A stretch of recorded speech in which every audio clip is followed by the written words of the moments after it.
خاطفة وخاطف. هيا نضع النقاط وليكن الكل عارف، وكفانا لعب بالحروف وكلام زائف. كلنا نعلم الحقائق والثوابت والمعارف. العلاقة بين الرجل والمرأة شعور جارف، حبذا في الإطار الصحيح دون تردد ومخاوف. يلقى الترحيب من الأهل ويسر به المعارف. وهناك ما زالت مترددة، وأيضا الرجل خائف حين يغزو قلب سيدة ولا يكن على غزوه آسف، لكنها رحبت بالغزو ودعمت جسور التعارف.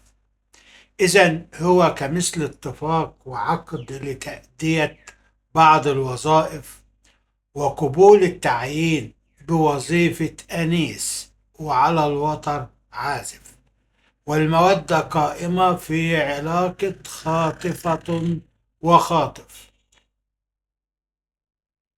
وتفرح الغرة بالغزو أكثر من مرة ودوام التلاطف، وربما شهور وتبدأ المشاكل بالظهور والتخالف بعدما له خضعت ودمعت وجدته مع غيرها متآلف.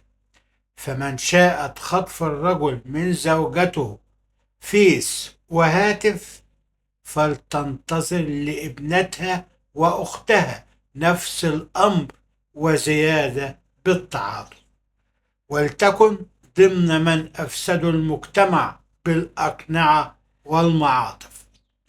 كلمات الشاعر محمد البستاني.